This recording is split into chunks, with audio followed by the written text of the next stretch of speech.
Почитувани гледачи, добра вечер и добро дојдовте во уште едно ново издание на емисијата Ваш термин. Знаете дека секој понеделник сме тука за вас и со вас се со цел да ве информираме за сите оние прашања и дилеми околу состојбата на вашето здравје. Знаете дека веќе 2 години практично сме во пандемија на COVID-19. Се надевам дека кај да е ќе се олабават скроз мерките и дека ќе почнеме да живееме нормално, меѓутоа токму поради овие причини да знаеме што следува понатаму, како работи Комисијата за заразни болести, значи како функционира, практично број 25 членови. Минатата недела беше препорачана уште една мерка да се укине, значи тоа е маски за средношколците. Основците веќе не носат маски. Што е следно? Значи, зошто се водат според оние параметри кои што се од Америка, од CBC, значи зошто токму тие препораки ги одбра за да се за да се донесуваат мерките според состојбата со COVID-19 и многу други прашања кои станува збор за пандемијата. Ќе одговориме денес за таа цел. Со мене во студиото е портпаролот на Комисијата за заразни болести, доктор Злата Мехмедовиќ. Многу ми е драго што еве сте во својство на портпарол на Комисијата. За прв пат кај мене како гостини, прв пат имам некој во емисија кој што е од Министерството за здравство. Сум сакала некој да ми гостува, сум повикувала, меѓутоа не сме се договорили и драго ми е што ете токму си ти. Знаете дека секогаш сум на располагање и секогаш сум достапен за да може да разговараме на актуелни теми кои што се во однос на здравјето на граѓаните. Така. Еднаш во неделата се состанувате така со Комисијата за заразни болести. Како функционирате? Дали претходно вие се координирате, договарате што ќе биде следно, што треба да се донесе? Така малку да ни ги појасните работите. Комисијата има начелно договорено дека треба да има одредена динамика која што е засилена во однос на претходниот начин на работа на Комисијата. И тоа да биде со цел да се покаже пред граѓаните и пред системот дека имаме одговорна улога која што редовно ја извршуваме и ажурни сме. Сакаме секогаш да бидеме во тек со последните епидемиолошки состојби кои што се актуелни во државата. И мислам дека тоа е во ред, дека граѓаните добро го прифатија како начин на функционирање на Комисијата. И навистина тоа не представува задоволство на нас, затоа што навистина имаме позитивен фидбек од граѓаните за тоа како го перцепираат веќе нашето работење. Се договараме практично еднаш неделно да имаме состанок. Договорено е среда да биде тој ден кога ќе имаме состанок, евентуално доколку има некакви проблеми може да се помести за ден понапред или ден подоцна, меѓутоа во основа се работи за состанок кој што се одржува сега во среда. Секогаш се разгледува актуелната епидемиолошка состојба на состанокот кој што го имаме. Тоа е првата и основна точка која што мораме да ја поминеме за да видиме каква недела ни претходеше на она што не чека денеска да одлучуваме, односно во среда да одлучуваме и да видиме што ќе биде тоа од новите мерки кои што ќе треба да се донесат или дали некои од актуелните мерки ќе треба да се укинат, односно да ја адаптираме состојбата во која што се наоѓа државата, а по однос на тоа како се практикуваат мерките во државата и да бидеме up to date, да знаеме точно што треба да направиме за да може и на граѓаните да им ги олесниме од некои околности или во спротивна насока, доколку имаме влошување на епидемиолошката состојба, да затегнеме одредени мерки, односно да донесеме нови мерки со цел да го спречиме ширењето на вирусот. Дали се водите секогаш според извештајот на Институтот за јавно здравје или пак се координирате меѓу себе и според некои други анализи, да речеме? Институтот за јавно здравје секогаш ни доставува извештај во понеделник и тоа е извештајот по кој што главно се координираме. Доколку имаме дополнителни прашања, ни се потребни дополнителни информации, секогаш ни се достапни и Институтот за јавно здравје и центрите за јавно здравје и останатите статистички служби во државата кои што водат уредна статистика за COVID-19 да ни достават податоци со цел да можеме подобро да се подготвиме за работниот состанок. Работниот состанок има свој дневен ред. Тој дневен ред го договара претседателот на Комисијата за заразни болести заедно со министерот, затоа што оваа комисија пред се е советодавно тело на министерот и нашите препораки после тоа одат на главен координативен кризен штаб и на влада каде што се дискутираат. Меѓутоа во основа се работи за советодавно тело, нашите одлуки, нашите препораки, односно на што го дискутираме, немаат извршно својство, тоа својство го добиваат од кога ќе поминат на влада и како такви после тоа се применуваат во општеството. од кога ќе се договори, значи, тој дневен ред, ни се доставува на нас членовите, практично еден ден порано, за да можеме да се подготвиме на точките кои што ќе се дискутираат и секако на секој дневен ред има и точка разно на која што може да се расправаат и за точки кои што не се ставени на дневниот ред, така да во основа се работи за еден состанок кој што е прилично обсежен, има сериозни дискусии. Отприлика колку трае вака временски? Околу 2 сати. Просечно околу 2 сати, некогаш може и повеќе да трае. Меѓутоа за во рок од 2 сати имате 25 членови на комисијата кои што ревносно коментираат, аргументираат и кои што сакаат, нели, да ги пласираат своите тези кои што се секако, нели, во основа се многу често издржани затоа што се работи за експерти од областа од која што доаѓаат. Постоеше сомнеш дали таа голема комисија ќе функционира, меѓутоа се испостави дека големината не е товар на комисијата, туку дека е предност затоа што навистина добивме на ниво на едно повисоко ниво сме сега во однос на тоа како од страна на експерти се дискутираат актуелните проблеми. Добро, можете да ни откриете за последната одлука, имаше некој против или сите бевте за? Секогаш се гласа, не би навлегувал во тоа дали има против и кој бил против.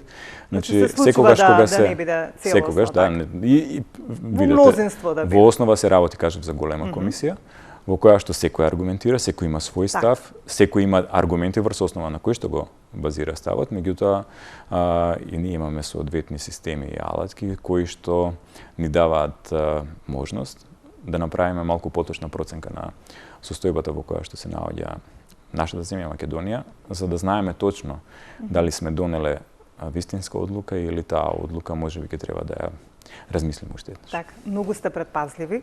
Предпазливи. Значи, иако многу од земите повеќето, значи веќе ги укинаа сите мерки, но не поминаа славно. Да, имаше случаи каде што имаше повторно покачување на бројот на заразени, но ние сме навистина многу внимателни. Секогаш кога се говори, еве и од страна на министерот, кога се информира јавноста, и од страна на претседателот на комисијата, нели, господинот доктор Петличковски, се потенцира дека кај нас состојбата е стабилна, но се уште мораме да бидеме предпазливи. И вие тоа го потенцирате кога ги информирате, нели, новинарите после секој состанок на комисијата. Што подразбираме под стабилна состојба, мораме да бидеме предпазливи. Зошто е тоа така? Се додека линијата на движење на бројот на новозаразени, на бројот на хоспитализирани и на бројот на починати е во надолен тренд, односно имаме намалување на бројките од недела во недела, тоа значи дека имаме позитивна епидемиолошка состојба. Кога ќе имаме влошување на овие бројки, кога ќе добиеме извештај од Институтот за јавно здравје во кој што ќе видиме поинаков тренд, односно тренд на покачување на овие бројки, тогаш веќе треба сериозно да размислиме за тоа дали некаде во некои мерки сме погрешили или дали треба нешто да коригираме. До сега се она што е направено од страна на Комисијата за заразни болести го одржува трендот на надолната линија на хоспитализација и новозаразени и починати во нашата држава. И последниот извештај кој што еви денеска го добивме оди во насока токму на тоа дека се уште имаме подобрување на епидемиолошката состојба и таа предпазливост очигледно дека не се исплати. Не го повторивме она што го направија како грешка Германија, Велика Британија, Франција, Шпанија, Италија и Австрија. Туку напротив успеавме барем до сега да одржиме и се надевам дека и така ќе биде и понатаму, да одржиме епидемиолошка состојба во случај да имаме било какво влошување на таа епидемиолошка состојба, ние сме подготвени бидејќи како што кажав, се состануваме често и разговараме често за проблемите во делот на пандемијата. Тоа значи дека ќе можеме многу брзо да реагираме и да ги коригираме состојбите и веројатно тие корекции ќе можат да го адаптираат повторно системот да имаме позитивна епидемиолошка состојба. Така, како што најавив пред извесно време, почнавте поинаку да ги водите работите, значи се водите по една алатка која што ја користи Центарот за контрола на болести на Соединетите Американски држави, која што се однесува на начинот на пренесување на вирусот на ниво на заедница. Односно се мерат три битни параметри: параметар на нови хоспитализации, како што нели цело време се напоминува, параметар на слободни болнички кревети и параметар на преносливост на вирусот. Односно нови меѓутоа во текот на една недела. Да. Зошто токму според овој параметар? Зошто одлучивте токму според него да се водите? За разлика од сите останати европски земји, кои што реков имаа поинаков пристап, решија да ги подигнат, односно да ги повлечат сите рестриктивни мерки кои што се по насока на контрола на вирусот. Соединетите американски држави и Центарот за контрола на болести, согласно оваа алатка која што ја споменавте, имаа сосема поинаков пристап. Практично сакаат да видат колкава е преносливоста на вирусот во секоја заедница, Така. колкав е бројот на хоспитализации во секоја заедница и колку се болничките капацитети, односно колкав дел од болничките капацитети остануваат на располагање на таа заедница, за да не го оптоварат здравствениот систем и за да не го зголемат бројот на позитивни случаи кои што се во заедницата. Алатката практично е изработена од центар кој што има сериозен бекграунд, кој што има 40.000 вработени само во Соединетите американски држави и мислам дека уште толку има надвор по договор кои што работат за овој центар и кои што создаваат политики и анализи во насока на тоа како подобро да се контролира не само оваа пандемија, туку било која друга заразна или незаразна болест. Од тој аспект, Центарот за контрола на болести представува сериозна институција чии што алатки треба сериозно да се сватат и да се применат. Соединетите американски држави, исто како и ние, барем до денес, немаат ескалација на ситуацијата и они имаат стабилна епидемиолошка состојба, внимателно исто како нас ги следат сите параметри и следејќи го тој пример ние можеме да кажеме дека навистина прифативме, односно решивме да се водиме по еден пример и по една алатка која што да вистина дава резултати. Можевме да ги подигнеме сите мерки. Меѓутоа, ќе го постигневме ефектот кој што го имаат другите земји.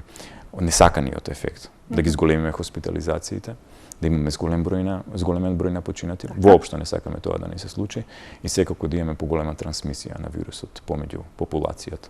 Сепак сега, водејќи се по една друга алатка, онаа што ја споменавте, на Центарот за контрола на болести, имаме сосема поинаква ситуација и ова за сега функционира. Се додека функционира, таа алатка представува еден важен елемент, важна алка во раците на Комисијата за заразни болести, која што навистина ни е од голема помош за тоа како одлучуваме и како ќе одлучуваме во иднина. Изминатата недела министерот за здравство истакна дека комисијата размислува на еден од вашите состаноци да ги покани новинарите да биде отворен состанокот и за новинарите. Дали сте информирани и дали некој од вас тоа го препорачал или на барање на некого, дали имате информација? Од самиот почеток кога разговаравме со министерот, уште пред да се формира новиот состав на комисијата, транспарентноста беше еден од основните елементи на кои што силно бевме посветени.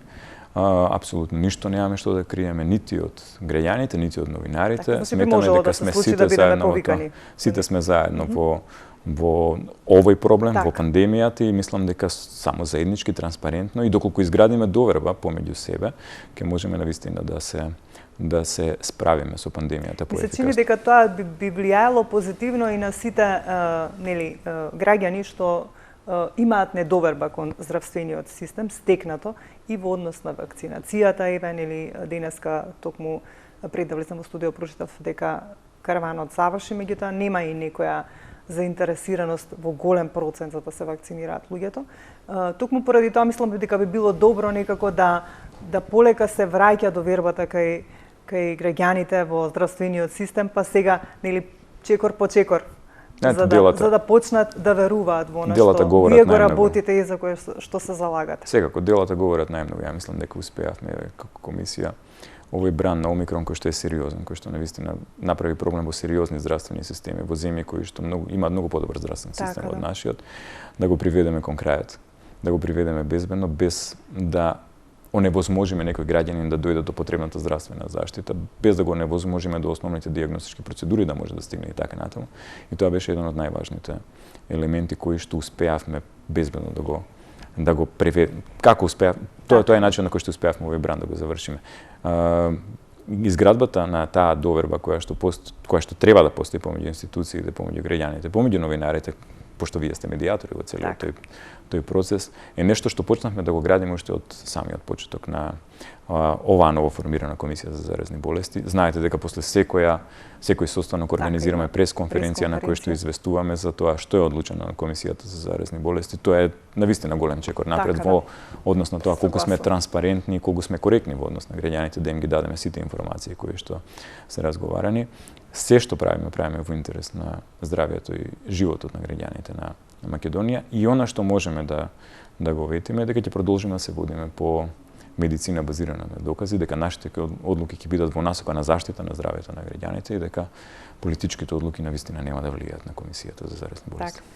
Так. Сега нели имаше ваша препорака за окинување на маските на децата од основните училишта, конечно се реализира од страна на владата, бидејќи нели секогаш одлуките мора да поменат кризен штаб влада. Сега најнова мерка е значи и средношколците да не носат маски.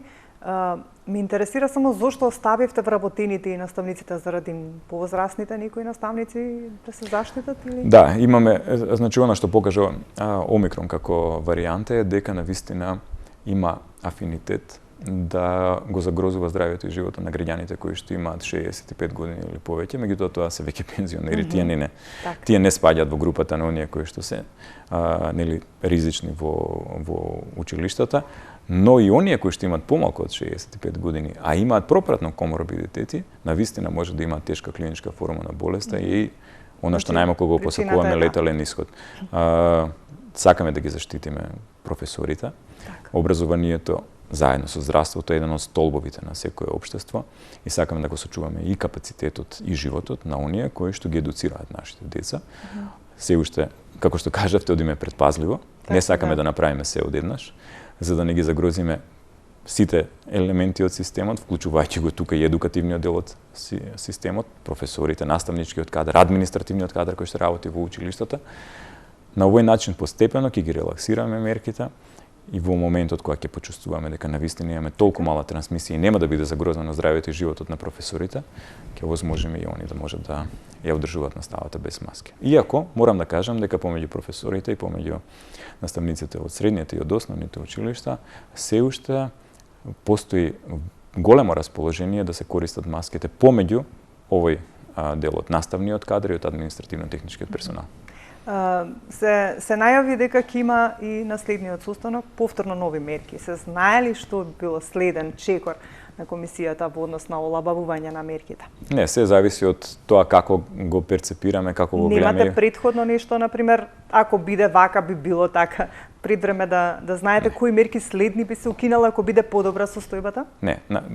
Дневниот ред се однесува конкретно на епидемиолошката состојба согласно извештајот од Институтот за јавно здравје, начинот на кој што се перцепира таа состојба и секако алатката која што ја споменавте.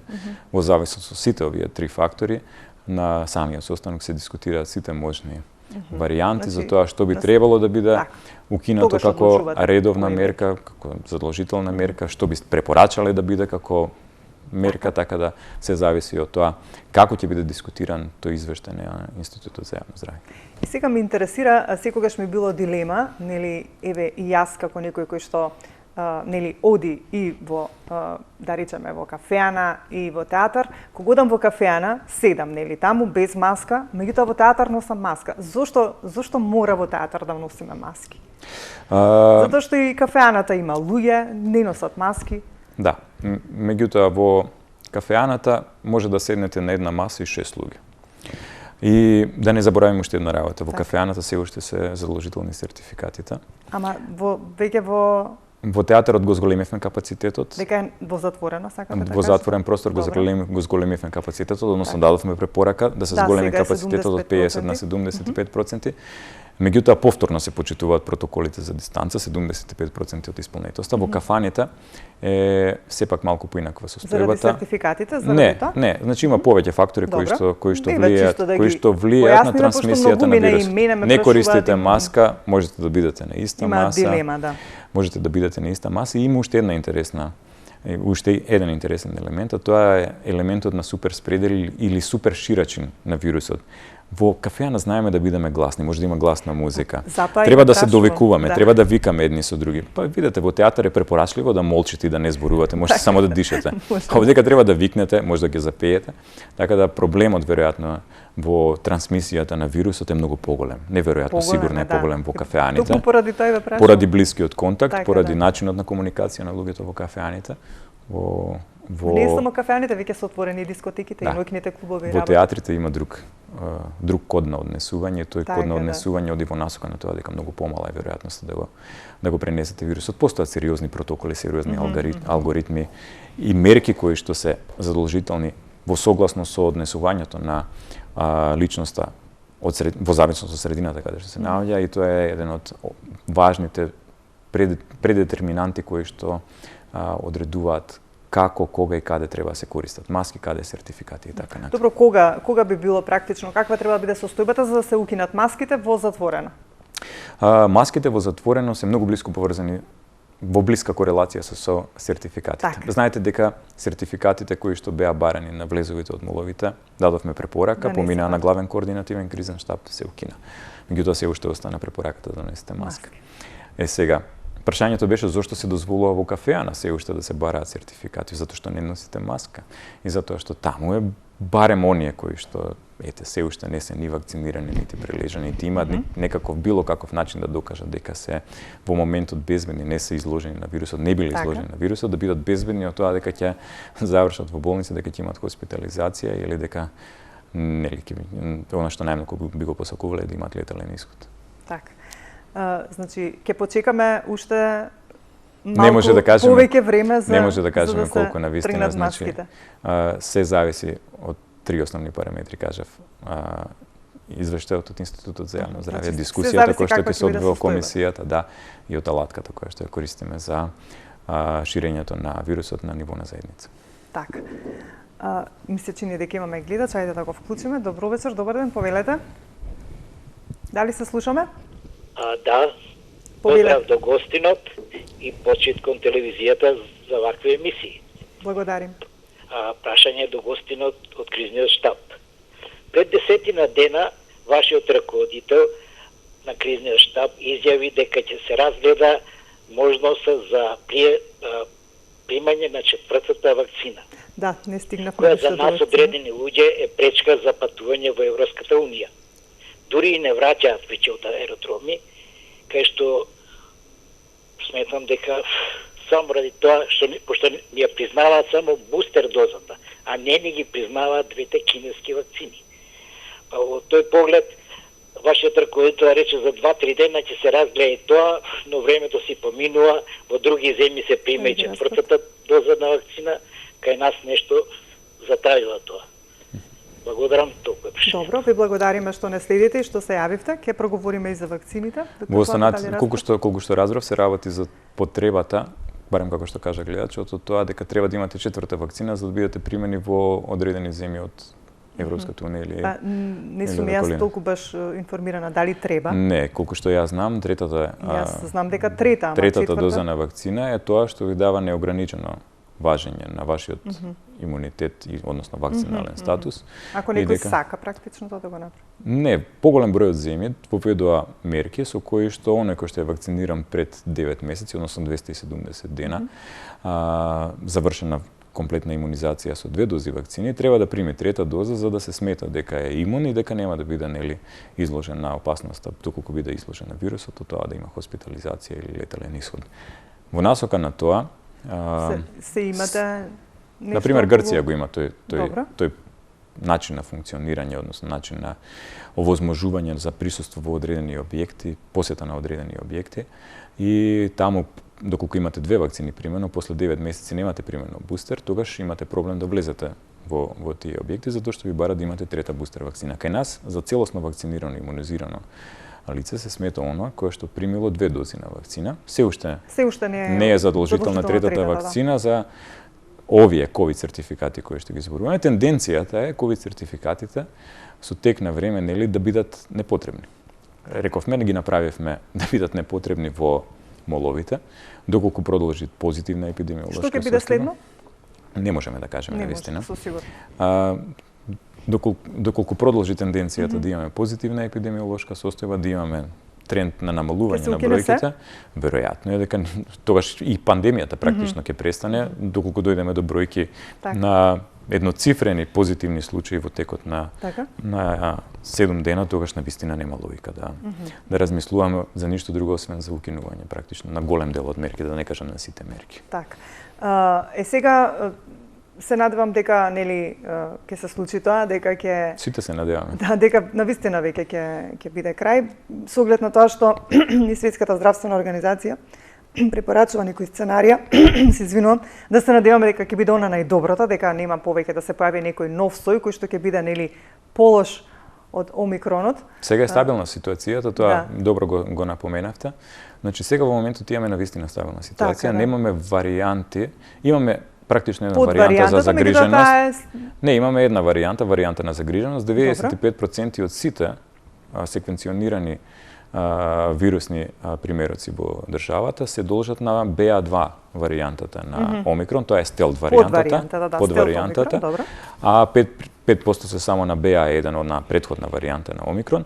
Немаме други варијанти во државата. Во светот единствената варијанта на загриженост е варијантата Така. на омикрон. Нема варијанти кои што се мониторираат, односно варијанти од интерес кои што би требало да се следат за тоа што би можеле да бидат потенцијално варијанти за загриженост. Има 3 варијанти за мониторирање. Така. Ваква стабилна состојба во однос на развојот на варијанти, ја не се сеќам на вистина подолго време да сме имале. Толку мал број на варијанти од интерес и толку мал број на варијанти кои што се мониторираат. На вистина ова изгледа предобро за да биде вистинито. И се надевам дека ќе остане вака, дека конечно со оваа варијанта ќе ја завршиме пандемијата и дека нема да имаме други варијанти, иако морам да напоменам дека една работа како човештво ја правиме многу погрешна, а тоа е што се уште земјите кои што претходно ги споменавме, кои што ги подигнаа мерките, кои што беа рестриктивни многу брзо, дозволија голем број на популација да се зарази со вирусот. Тоа беше давање на можност на вирусот да мутира. За среќа вирусот се уште не е мутиран до таму да можеме да кажеме дека имаме нова варијанта на загриженост, меѓутоа се надевам дека ќе остане така и дека ќе биде крајот на пандемијата со омикрон. За секој случај вака, дали ако не дај Боже, нели, на есен пак се појави нешто што би требало да не загрижи, дали сме спремни сега ние, дали нашиот здравствен систем е спремен, бидејќи веќе 2 години сме и би требало нели нешто да ни е појасно во однос на ова, иако секогаш нели вирусот е таков, знае да изненади и да направи некои како да кажам компликации и работи кои што не се познати од претходно. Ме интересира само дали сега само инфективна работи Да, како само COVID инфективна. центар? Сите ковид центри се затворени. Така. Дури вклучувајќи и ковид центарот кој што беше на ФТИЗа на ТБЦ, Така. на Институтот за туберкулоза.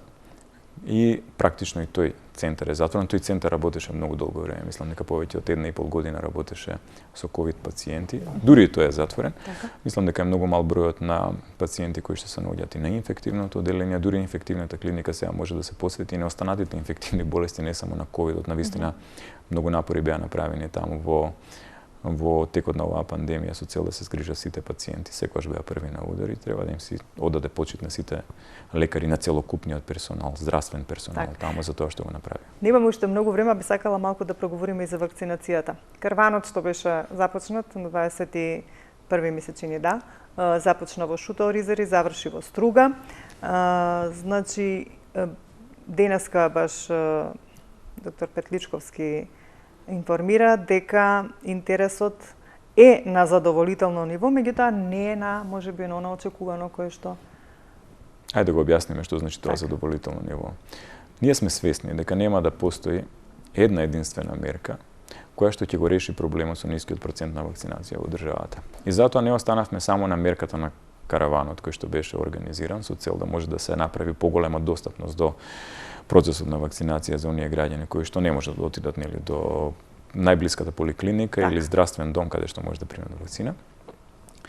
Претходно беше иницирана, спроведувана и се уште е активна мерката за известување на оние ризични групи граѓани над 65 години кои што се со возраст и оние што се под 65 години дека треба да бидат вакцинирани, дали со прва, втора доза на вакцина или со бустер доза на вакцина, затоа што тоа се луѓето кои што се покажаа дека се во најризичната група на граѓани кога е во прашање омикрон варијантата. Тоа беше друга мерка и не застануваме тука, ние се уште размислуваме, пред една недела имавме известување до јавноста во кое што кажавме дека комисијата работи на и осознавање идеи, односно имплементација на идеи кои што би биле токму во насока на размислувате тоа да се подобри што би требало уште. да се направи. Знаете, ние сме некака 42% Иако ми се од чини дека целокупната оние популација вакцинирани. граѓани кои што цврсто се решени да не се вакцинираат, мислам дека многу тешко било што нешто да ги И за тоа размислуваме. да ги И за како тоа да кажам, размислуваме. да ги Цврстиот убеди став, во не, цврстиот став е направен, спротивното. е изграден врз основа на одредени во наводници аргументи. Тука се работи за дезинформациите и тие дезинформации практично не можете не биле навремено покриени со информации кои што би ги разубедиле граѓаните во дезинформациите кои што ги перципирале. Ставот кој што го изградиле може да биде променет, затоа што сето она што е како дезинформација стигнато до нив може да се побие со валидна информација која што е медицински научно докажана. Идејата на процесот на подигнување на свесноста за тоа колку е важна вакцинацијата се базира на тоа да имаме повеќе мерки. Не само караван, не само подсетување, не само информирање на граѓаните за тоа колку е важна вакцината за нив, туку и во насока на тоа да спроведеме една позитивна кампања на повеќе начини. 20 вакви елементи нека има како што е караванот и информирањето на граѓаните, односно испраќањето на SMS пораки. И секој нека го подигне процентот на вакцинација за 1%. Ние имаме 42% во моментот, тогаш ќе имаме 62%. Навистина ќе бидеме на сосема друго ниво на имунизираност, на колективен имунитет и многу поинаку ќе можеме да размислуваме тогаш и во насока на тоа како, доколку ни се случи влошување на епидемиолошката состојба или не да боже некој нов, нова варијанта на COVID-19, односно на коронавирусот, би размислувале многу поинаку во однос на тоа како треба да аплицираме или да предложиме одредени мерки. Би било многу поинаква состојбата. Не би требало да има такви, да не кажам драконски мерки во однос на тоа како се ограничува правото и движењето на граѓаните. Меѓутоа, во состојба кога имаме висока трансмисија на вирусот и кога броиме над 2000 бројки на ново заразени, некогаш тие мерки, колку и да не се популарни, дури ние како такви ги признаваме дека се непопуларни, мораме да ги спроведеме. Така. Кога станува збор во однос на вакцинацијата, сите оние кои што, например, се вакцинирани па прележани со COVID-19, дали ги имате во предвид таа група на граѓани да не се вакцинира барем одреден период 6 месеци и практично ако биде во ред и стабилна ситуацијата, мислам дека и нема да има и потреба, нели? Индиректно тоа и со одлуката на продолжување на сертификатот од 45 дена на 180 дена за оние кои што се прележани, односно кои што се оправуваат од COVID-19. Испративме порака дека нивниот имунитет за тие 6 месеци треба да биде нешто што е навистина солидно, што ќе ги штити од COVID-19. Меѓутоа, повторно препораката и за тие граѓани останува да биде дека треба да се вакцинираат и треба да примат бустер доза, за да имаат уште подобар имунитет од оној што го стекнале со болеста. Нема да навлегуваме во дискусиите дали имунитетот на прележаните или имунитетот на вакцинираните е подобар. Има студии кои што говорат и во една насока, и во друга насока, и дека оние вакцинираните имаат подобар имунитет, и дека прележаните имаат подобар имунитет. Меѓутоа, фактот е дека прележаните по вакцинацијата и по примањето на бустер дозата имаат уште подобар имунитет од некој што го создава. Доктор Злата, бидејќи нели разговарајќи со многу доктори во емисијата, кога станува збор за пост-ковид проблемите, како се присутни во практично во сите сегменти од здравството, и што се вели во неврологијата, и во кардиологијата, и бубрезите се некако страда, мислам венскиот систем и така натаму. Дали имавте размислувања на состаноците да се направат навистина едни сериозни анализи кои се тие пост-ковид проблеми кај луѓето што се јавија за да се знае, нели, да бидат достапни информациите до јавноста? Да, Министерството веќе сериозно работи на програма која што ќе го адаптира системот за давање на квалитетни и редовни услуги на оние кои што имаат проблеми со пост-ковид. Сметаме дека тоа е проблем кој што ќе го мачи општеството уште долго време. Отколку што траеше пандемијата. Се надевам дека нема да биде тоа 2 години, нешто што ќе трае 2 години, меѓутоа нека еве да кажеме дека во наредните 12 месеци, можеби и повеќе, ќе имаме навистина сериозни проблеми да се справиме со оние кои што ќе се оправуваат од ковид и од пост-ковид проблемите кои што се војат, пост-ковид синдромот кој што се јавува. и Министерството за здравство сериозно размислува за зголемување на капацитетите со кадар, со опрема и со простор, со цел да може овие граѓани кои што ги имаат овие проблеми да бидат услужени правовремено и да не биде оставен никој да не добие здравствена заштита. Се работи сериозно на изготвување на план и програма за тоа како тоа би се спровело. Рековте, тоа е мултисистемско заболување во процесот на лечење на пост-ковид синдромот, односно оние што се нема некој што на прилежал, се извинувам што ја прекинувам, а што отпосле нема нешто да почувствува дека нешто му се случува невообичаено, без разлика за и никогаш нема правило кој нервен систем, односно кој систем, дали е нервниот, дали ендокринолошкиот, дали уринарниот систем ќе биде зафатен од тоа што ќе го почувствувате како последица од инфекцијата со ковид, така да сите системи практично се афектирани, голем дел од срцеви заболувања, проблеми со притисок, невролошки заболувања, мозочни удари, срцеви удари, проблеми со покачениот шеќер, со хормонално пореметување, со нарушување на деградационите продукти. Тироидни проблеми. Апсолутно, значи сите проблеми кои што можете во медицината да ги ставите на маса, сите ви се во ковидот и сериозни проблеми ќе направи секако и во наредниот период. Пост-ковид синдромот и ќе треба да имаме сериозни капацитети кои што ќе треба да се справат и со овој проблем кој што не чека откако ќе почнеме да се враќаме во нормалниот живот. Така. Да се надеваме, еве, следат убави празници и кај верниците од муслиманската вероисповест и кај христијаните Великден, Рамазан, Бајрам. Да се надеваме дека ќе биде добра состојбата, па да се укинат сите рестриктивни мерки и некако луѓето многу поопуштено да си ги дочекаат празниците. Верувам дека ќе биде така и посакувам, а се надевам еве се што ќе биде ново од вас како комисија, ние како медиуми секогаш ќе го информираме. Убав е редослед кој што го споменавте, да имаме добра епидемиолошка состојба која што ќе ни даде можност да ги олабавиме поголем дел од рестриктивните мерки, ако е стварно навистина возможно, нека бидат тоа и сите мерки. Меѓутоа, нека бидат тогаш, еве, во тие денови таква епидемиолошка состојба да имаме, која што ќе ни овозможи навистина да имаме убави мирни празници кои што ќе ги прославиме без да имаме грижа дека имаме ковид. Да бидеме малку послободни, повесели, порасположени. Ви благодарам многу за денешното гостување. Ми беше чест што еве по прв пат имам некој представник од Комисијата за заразни болести Министерството за здравство и да се надеваме дека нема да има потреба веќе да правиме вакви емисии, меѓутоа за се што треба да информираме до нашите гледачи во однос на здравјето, тука сте. Ви благодарам на поканата и секогаш сум ви тука на располагање. Почитувани гледачи, тука ќе се поздравам и јас со вас. Ви благодарам за вашето внимание. Останете во добро здравје, грижете се за своето здравје, а ние повторно се гледаме за 7 дена во исто време.